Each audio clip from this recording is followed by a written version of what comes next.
Bueno, muy buenas tardes. ¿Cómo están todos? Hoy iniciamos lo que es el curso de diseño de red de alcantarillado pluvial. Esta es la sesión 1. Entonces, para las personas que de pronto no sea primera vez que entran a estas clases en vivo y que ingresan a los cursos, quiero explicarle un poco la parte de la dinámica.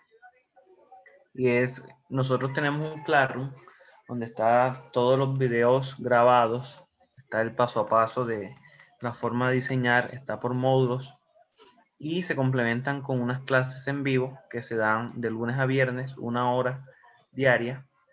El horario para la parte hidráulica me lo asignaron a las 5, de 5 a 6 de la tarde. Y bueno, en el Classroom ya ahí está así toda la parte de los videos, de contenido, planos, plantillas, todo lo que yo explico en los videos grabados, ahí está en claro. La plantilla sí creo que no ha sido habilitada, pueden comunicarse con los directores de la página.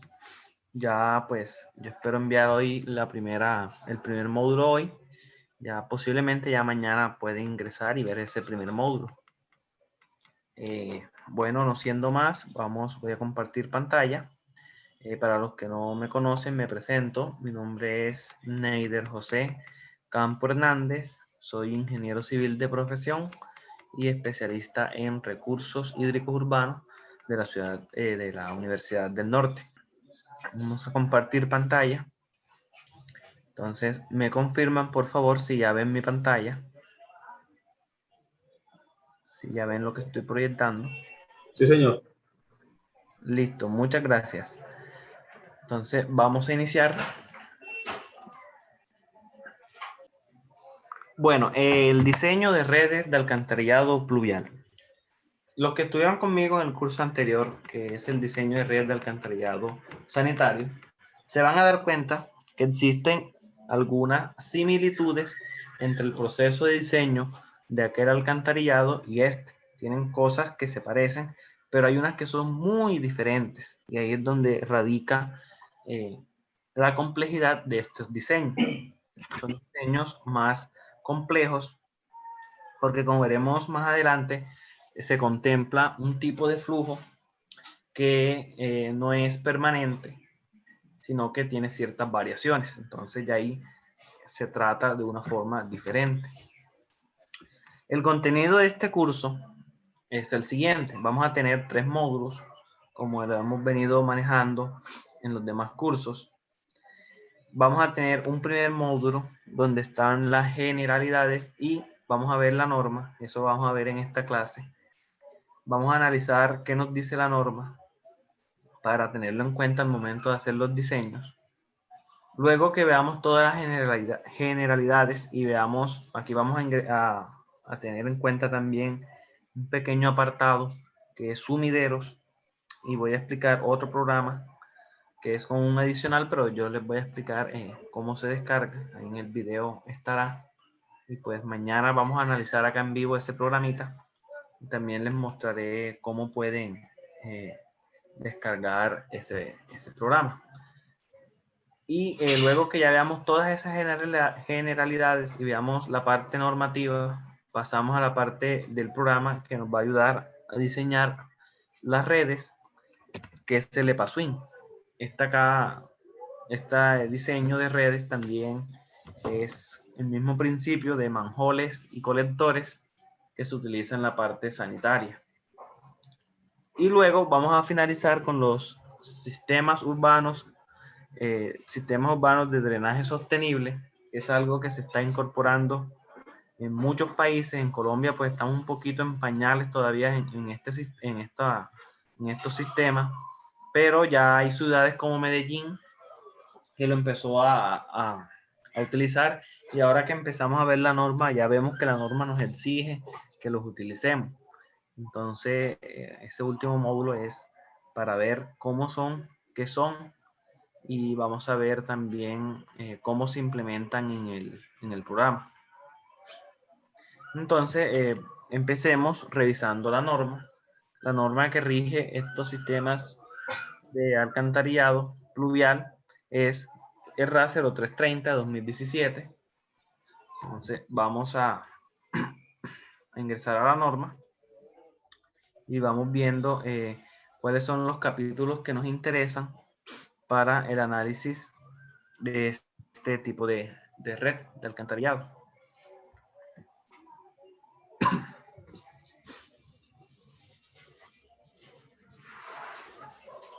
La norma ustedes la pueden conseguir ahora que ya habiliten el Classroom. Ahí estará la norma. Está en la parte de la bibliografía. Si no, pues ahí está, o si la quieren descargar directamente de internet, también lo pueden hacer. Se puede conseguir totalmente gratis. Entonces, aquí desde el artículo 148 ya empezamos a ver toda la parte de redes de alcantarillado, tanto pluviales como alcantarillado combinado. Hay alguien que tiene el micrófono abierto. Julián, tiene el micrófono abierto. Gracias. Entonces, continuemos. El artículo 148 nos habla de los diámetros mínimos internos que debe tener nuestros colectores que llevan el agua en las diferentes partes de la red. Ese diámetro está establecido en 260 milímetros. Este es el diámetro interno. Ojo, no es el nominal. Nosotros cuando estas redes se pueden hacer también en PVC. Cuando nosotros compramos la tubería, pues ellos nos dan unos catálogos donde está el diámetro nominal, que es el que uno dice 3 pulgadas, 4 pulgadas, 6 pulgadas, el que se maneja comercialmente.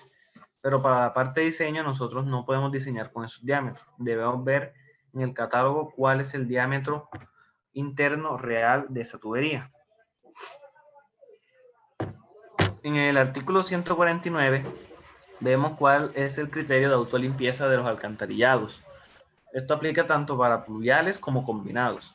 Este curso es netamente pluvial y es porque los alcantarillados combinados, aunque la norma aún pues lo permite, es algo que ya muy poco se utiliza, porque como estamos sumando dos caudales, tanto el caudal de la parte sanitaria como el caudal de agua lluvia, esto nos genera costos elevadísimos. Entonces es mejor trabajarlos por aparte. Además, pues saben que las aguas residuales tienen una alta carga contaminante, pues los pluviales también tienen su contaminación, pero es menor. Entonces eso puede traer diferentes problemas, más inversión. Ya todo nos está direccionando a que hagamos alcantarillados separados, tanto pluviales por un lado como sanitarios por otro. Sin embargo, pues la norma todavía los permite.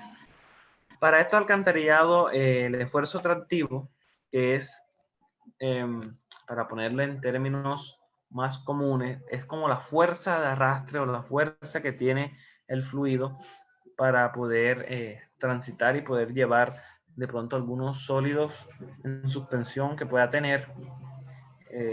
Estos, como son aguas lluvias, ustedes saben que estas aguas, pues, cuando pasa por una calle, va a arrastrar que hojas, que sucio, basura, etcétera.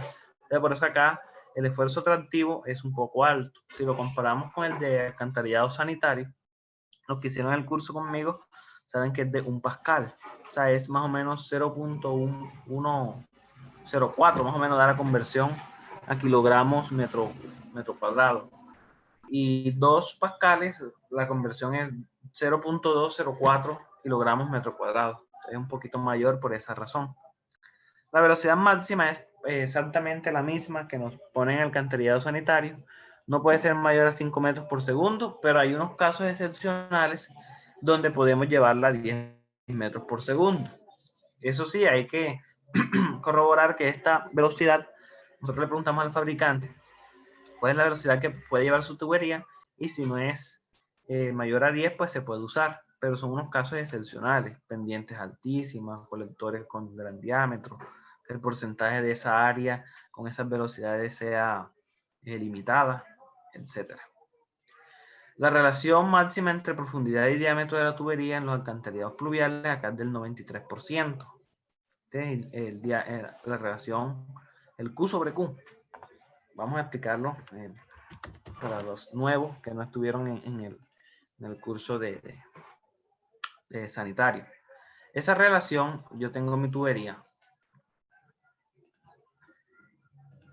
La lámina de agua se puede mover en diferentes sectores. Puede estar en un 50%, digamos que más o menos aquí, que me divide la tubería en dos, o puede estar mucho más arriba. Pero nunca puede estar al 100% en ningún alcantarillado. ¿Por qué? Porque si yo la dejo llegar acá arriba, ya se va a presurizar. Y las presiones, pues, no son requeridas en este tipo de alcantarillado. Las presiones yo las hago es en la parte de acueducto, que es donde me están exigiendo unas presiones. Pero acá no. Sí, Julián, ese es el Y sobre D, lo que me están restringiendo al 93%. Recuerden que en alcantarillado era 85, acá son un poquito más latos. Porque acá, pues, eso tiene que ver mucho con la calidad del agua. Acá hay unos requisitos de diseño de canales de agua lluvia. Ya sea vamos a hacer canales, por ejemplo, una cuneta, una calle canal. Aquí hay unos criterios. Acá no me restringen el 90% si es cerrada ese canal. Esto pues lo vamos a ver más a profundidad cuando después viene un curso que es de canales. Vamos a trabajar con el programa ETRADS. Ese va a ser otro curso muy interesante. Vamos a ver mucha hidrología. Luego vamos a utilizar el programa para diseñar el canal porque es un tema que a veces en la universidad poco se profundiza, pero es muy importante hacer esos análisis hidrológicos y se utiliza mucho. Siempre que se vaya a hacer una cuneta, una calle, ese diseño lo vaya a requerir. Entonces, la idea es que ustedes tengan la...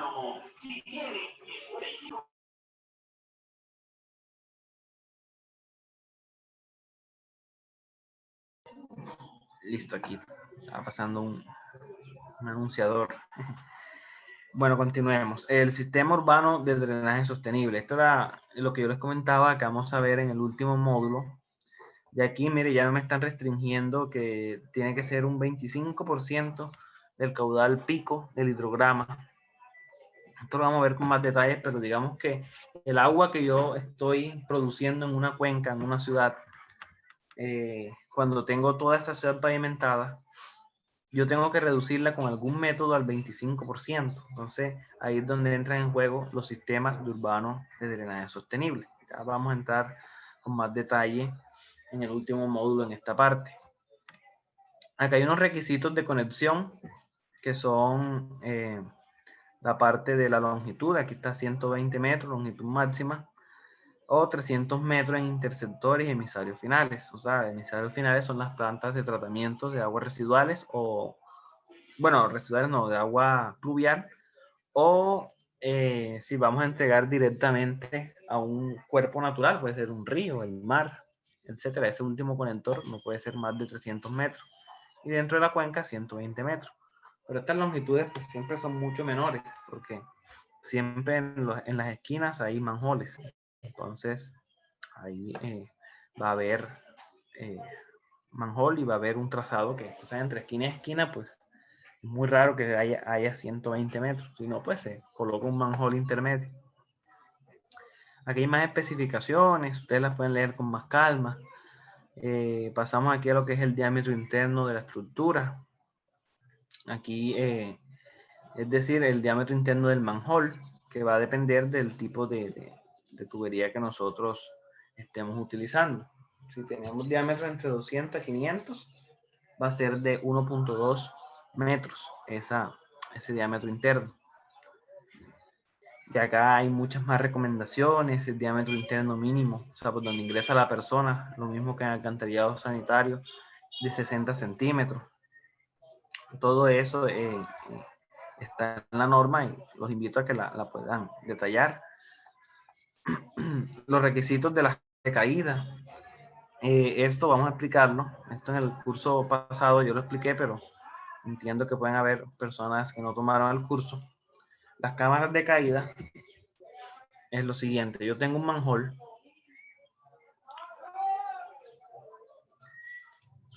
Tengo otro manhole por acá.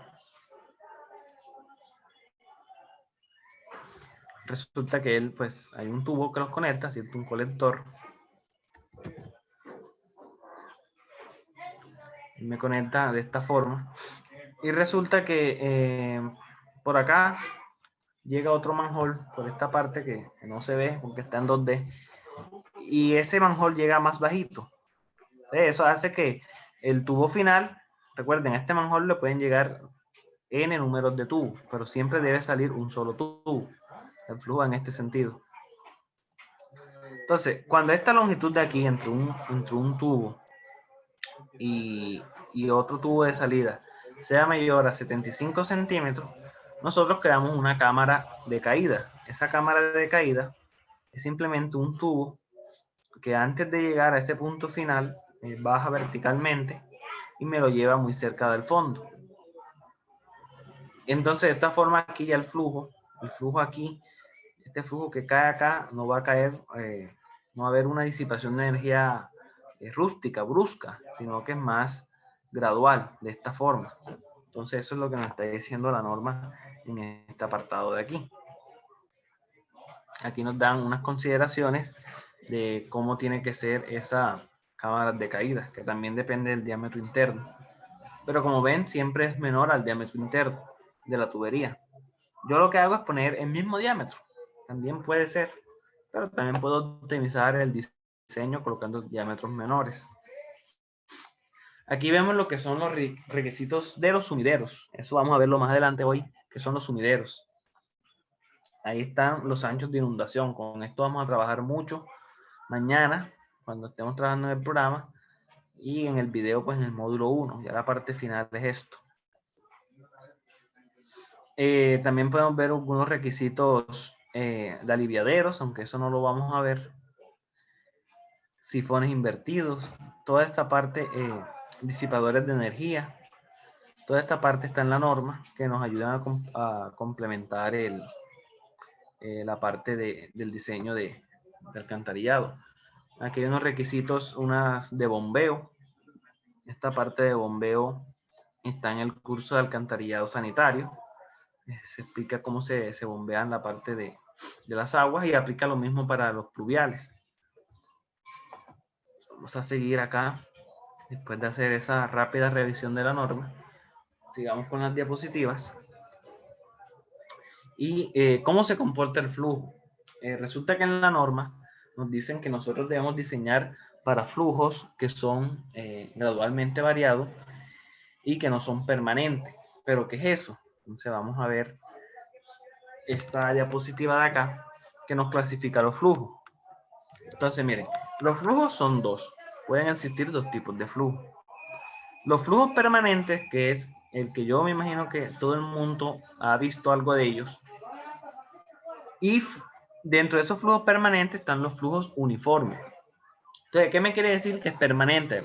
Aquí con ver la fórmula uno se da cuenta. Tengo un delta de Q, o sea, un delta de caudal con un delta de tiempo. Es decir, que yo tengo un flujo que al pasar el tiempo, el caudal va a ser el mismo. Esa es una suposición. Ahora, si yo digo que es uniforme, además de que el caudal no cambia con respecto al tiempo, la pendiente o la lámina del agua no cambia con respecto al fondo del canal. Vamos a hacer un dibujo para que quede más claro esta parte.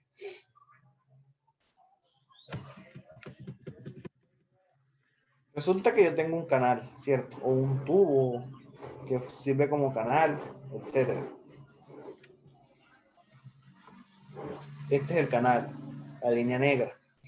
Cuando yo diseño tuberías en alcantarillado sanitario, no sé si ustedes se acuerdan que nosotros utilizábamos unas relaciones hidráulicas donde se hallaban unas velocidades con respecto a Manning. Creo que todos conocen la fórmula de velocidad de Manning.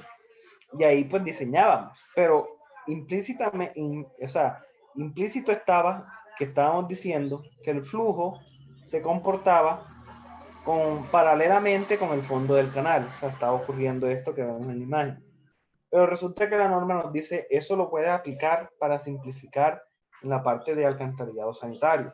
Pero acá en la parte de pluvial no lo puede hacer así, porque resulta que el agua lluvia, cuando ingresa, pues ella no siempre va a tener un comportamiento de esta forma. Es más, ni siquiera el sanitario, pero como es de pronto unos caudales más controlados, nosotros podemos hacer esa suposición. Pero resulta que en una fuerte precipitación, ustedes si miran esos canales, eso no va a ser recto, eso puede tener unas curvaturas, o sea, se puede mover de esta siguiente, digamos que esta es la precipitación durante el tiempo. Ese flujo se va moviendo, tiene unas ondulaciones, y entonces la norma nos dice, no, usted no calcule con permanente, porque es que cuando llueve el flujo no se comporta así, el flujo va a tener unas variaciones. Usted utilice las fórmulas de ecuaciones diferenciales para calcular ese flujo, la variación de ese flujo. Pero hay un problema. Para calcular cómo se comporta el agua ante una precipitación es muy difícil. Son ecuaciones demasiado complejas y llevarían mucho tiempo resolverlas.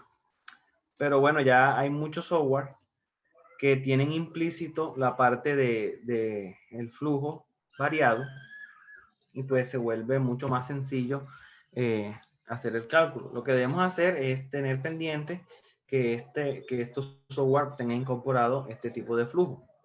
Entonces, a esto es lo que se refiere un flujo gradualmente variado, que frente a un evento o una precipitación, él me va a tener en cuenta esos cambios de la lámina de flujo.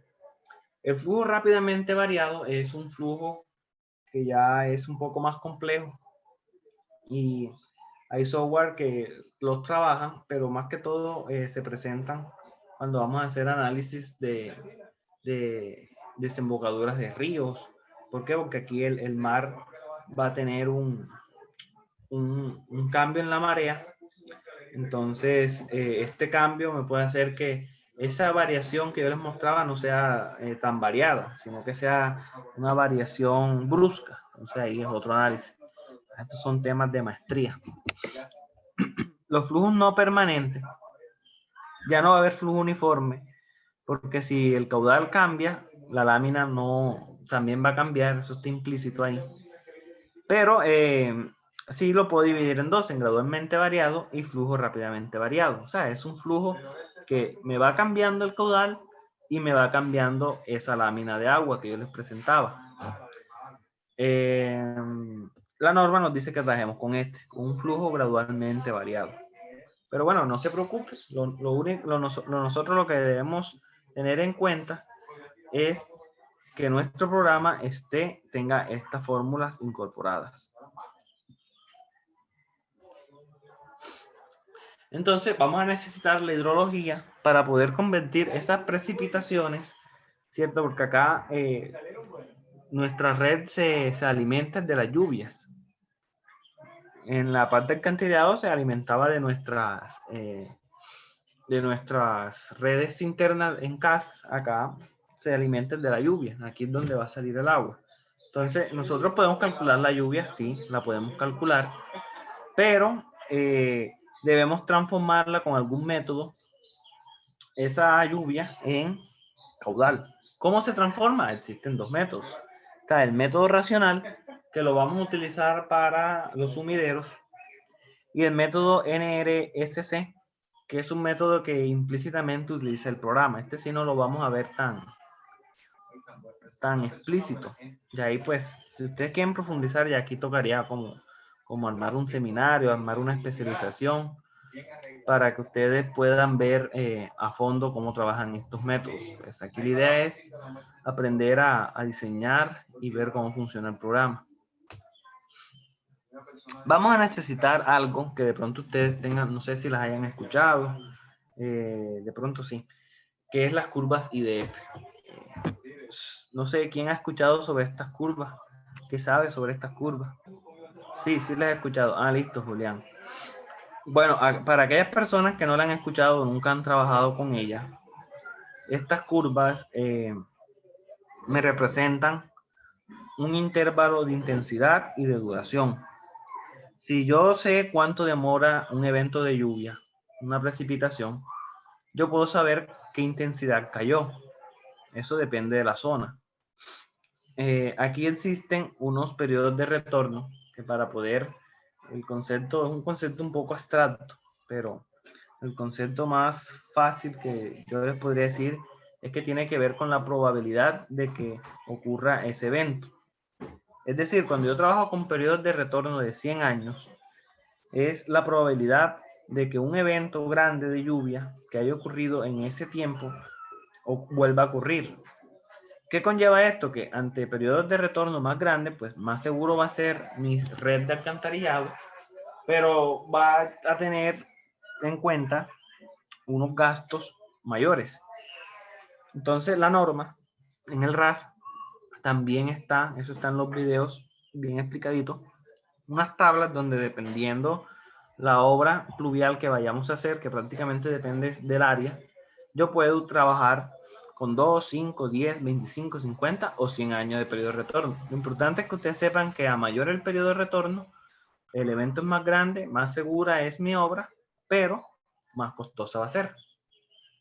Pero bueno, de pronto ustedes están ahora mismo un poco perdidos y no saben muchos conceptos que yo he hablado aquí, como sumideros, bueno, manjoles, sí sé que seguramente por la parte sanitaria los conocen, acá son iguales, son los mismos. Entonces, vamos a mostrar un esquema.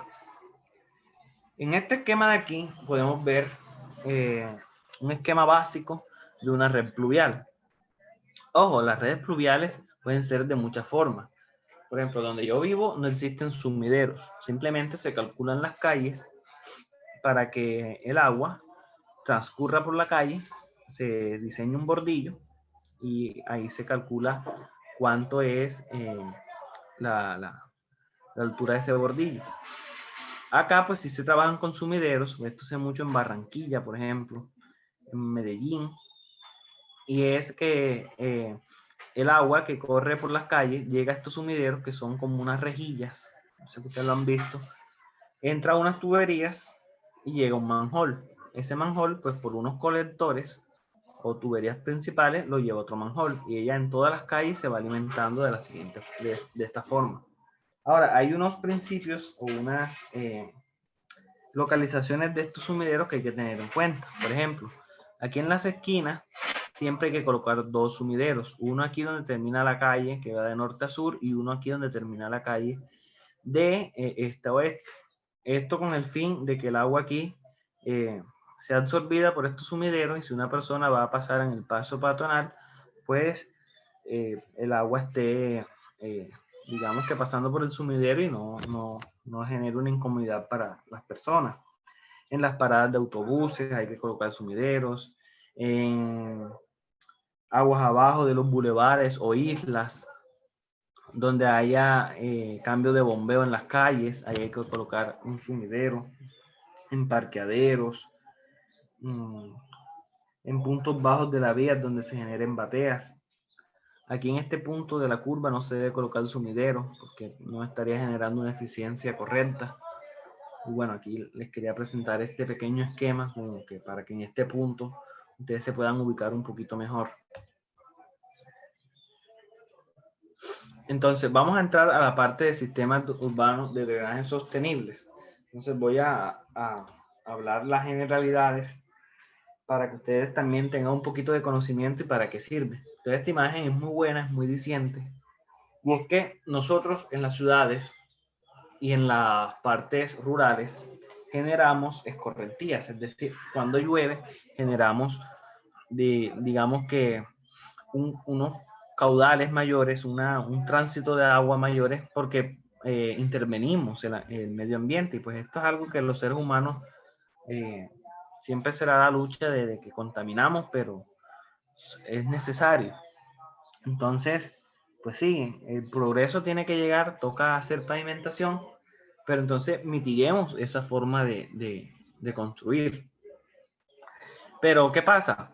Cuando yo tengo ciudades, partes como rurales, aquí hay animales, esas heces, cuando llueve van a caer al río, esto tiene cargas contaminantes. Esto me va a generar dos cosas. Primero, si yo aquí cuando estaba esta ciudad, no había población y era algo natural, como hay una infiltración, ¿cierto? El suelo me está infiltrando esa agua, pues el caudal que me va a llegar al río es menor. Pero cuando yo pavimento, prácticamente que la infiltración es cero y toda el agua escurre. Entonces me genera mayores caudales aguas abajo del río. ¿Esto qué me genera? Inundaciones aguas abajo. Por lo general, ustedes saben que las localidades aguas abajo son las localidades más vulnerables.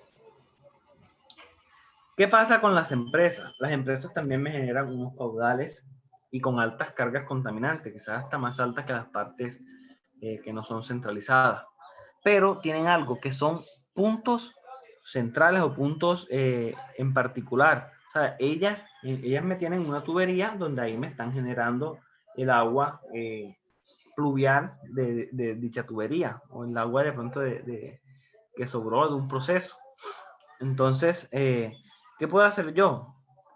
Aunque las cargas contaminantes son mayores, el problema no es tanto ellas, porque yo aquí puedo poner algún sistema, alguna planta de tratamiento que baje esa contaminación. Ustedes saben que existen algunas bacterias que se pueden trabajar y hacer que me bajen la contaminación del agua. Y yo puedo, es más, ya existen, si mal no estoy, decretos aquí en Colombia ambientales para regular esa parte de carga contaminante. Eso pues es un ingeniero ambiental el que se encarga de esa parte. Pero digamos que más fácil ponerles un control a esta fábrica y a estos puntos que son específicos. Pero miren, ¿qué pasa cuando es una ciudad, una parte rural? Acá no es un punto en específico, o sea, aquí es una cuenca que me está aportando agua a nuestro canal natural en muchos puntos, como si fueran muchos puntos específicos, y yo no puedo controlarlo. Entonces, ¿qué tengo que hacer? Tengo que practicar sistemas urbanos, que le adelanto un poquito, son techos verdes, son jardines de biorretención. Eso lo vamos a ver con más profundidad en el último módulo. Y la idea es mostrárselos y que ustedes sepan aplicarlos en el programa EPASWING, que es completamente gratis, que es una gran ventaja. Bueno, muchas gracias. Quiero saber si hasta aquí hay preguntas con respecto al curso, si tienen alguna duda de lo que vamos a ver, si quieren agregar algo. Sí, Julián, sirven para determinar la intensidad de una lluvia. Y con la intensidad vamos a ver que podemos calcular cuánto es el caudal que transcurre en nuestras cuencas. Entonces, no sé qué dudas tengan. Si no, vamos a hacer una discusión holística, donde vamos a ver un poco de lo que yo les hablaba de los sistemas urbanos de drenaje sanitario. ¿No hay preguntas? Bueno, no hay preguntas. Vamos a mostrarles un poco de qué es lo que está pasando y por qué la importancia de los drenajes urbanos sostenibles. Entonces vamos a hacer aquí la representación de dos ciudades o dos sectores. Bueno, esta aquí de azul representa un canal abierto, puede ser un río, y estos cuadros representan ciudades. Resulta que llega un proyecto de urbanización en X, Y lugar. Entonces, antes de urbanizar, nosotros tenemos un área natural, ¿cierto? Que cuando llueve, pues ella va a tener unas ciertas infiltraciones, van a ver el arbolito, va a haber vegetación, el agua se infiltra, y eso conlleva a que el caudal que yo voy a entregar a ese pozo, a ese canal natural, en este caso he puesto como ejemplo un río, pero pues puede ser un pozo, el mar. Y entonces esto me va a generar una escorrentía que me va a generar un caudal. Lo voy a representar con figuras, un caudal de este tamaño, ¿cierto? Porque siempre van a haber caudales que voy a entregar a mis cuerpos de agua. Tengo un caudal de este tamaño. Resulta que vino el constructor y él no aplicaba nada de sistemas de drenaje urbanos sostenibles. Entonces, yo entrego un caudal, ¿cierto? Llovió, yo pavimenté todo, no tuve en cuenta zonas verdes, no trabajé con techos verdes, no trabajé con jardines de biorretención. Los sumideros que yo trabajé, los sumideros también se pueden poner como especie de un jardín y después que lleguen al sumidero. Él no trabajó con nada de eso. Él pavimentó, pavimentó y pavimentó, ¿cierto? ¿Qué pasa? Que ese caudal, que en un principio era así, ahora va a ser así. Y no solo eso, que va a tener unas cargas contaminantes altísimas. Eso es un caudal gigante, con cargas contaminantes gigantes. Entonces, por un lado, el río que llegaba en ciertas épocas a ciertos niveles, ya va a llegar a niveles superiores. Entonces, es un problema bastante grande. Entonces, ¿qué dice la gente así? ¿Qué se imagina enseguida? No, pues cuando está inundando el río. No, eso es problema del río, hay que intervenir en el río. Si el río se ve un box-culvert, es que el box-culvert estaba mal diseñado, el hidráulico lo diseñó mal. Y no, a veces no es porque si nosotros vamos a diseñar un box-culvert, que eso es un tema que vamos a ver en el curso de canales, desde ya lo empiezo a promocionar. Cuando uno diseña el box-culvert, uno diseña con las condiciones que recibe el box-culvert, ¿cierto? O sea, esa... Hola, bueno, yo les comentaba antes que se fuera el internet que existían tres áreas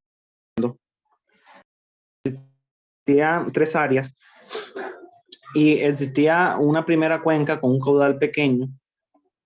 En esa cuenca era cuando era la parte natural, es decir, no habíamos hecho la parte de pavimentación ni urbanización.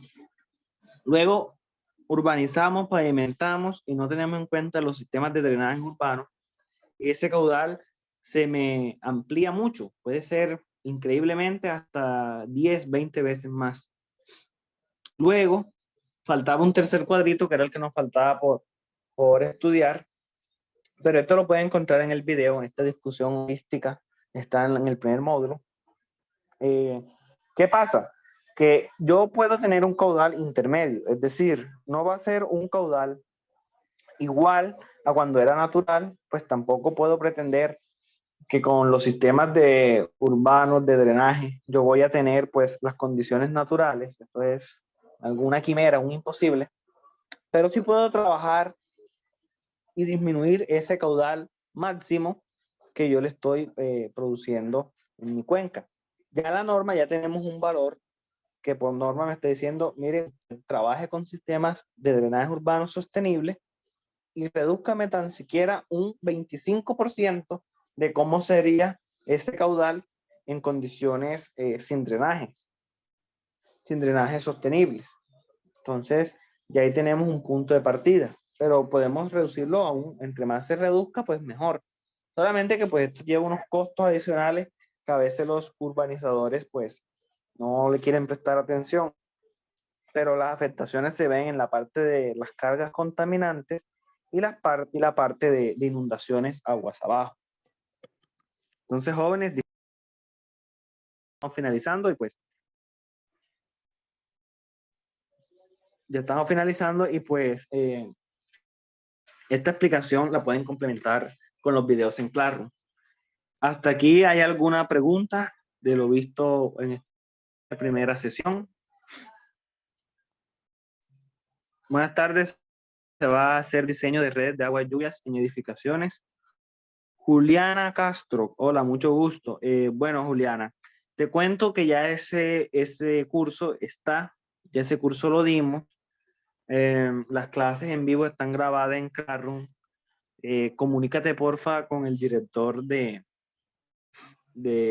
la página. No estoy muy seguro si, yo me imagino que sí, tú puedes, tú pagas y entras al Classroom y ahí está la parte de agua y lluvia en edificaciones. Porque digamos que las formas de analizarlas son muy diferentes. son aguas lluvias, pero se analizan muy diferente porque acá son, digamos que microáreas, acá son macroáreas, son en municipios. Entonces, pues si estás interesada en el curso de redes en edificaciones, está no solamente agua lluvia, sino la parte de acueducto y la parte sanitaria. Comunícate con él ahí para ver cómo sería para el ingreso del claro, qué precios maneja. Listo, Juliana, con gusto. ¿Más preguntas? Bueno, jóvenes, si no hay más preguntas, vienen otras clases ahora a las 6 de la tarde. Les agradezco su tiempo. Nos vemos mañana a la misma hora. Ya vamos, hoy espero enviar el primer módulo, posiblemente ya mañana esté publicado, para los que ya tengan cancelado el curso, ingresen a su Classroom y lo puedan ir viendo este primer módulo. Que esté muy bien, Dios me los bendiga y bueno, feliz tarde y feliz resto de día. Bendiciones.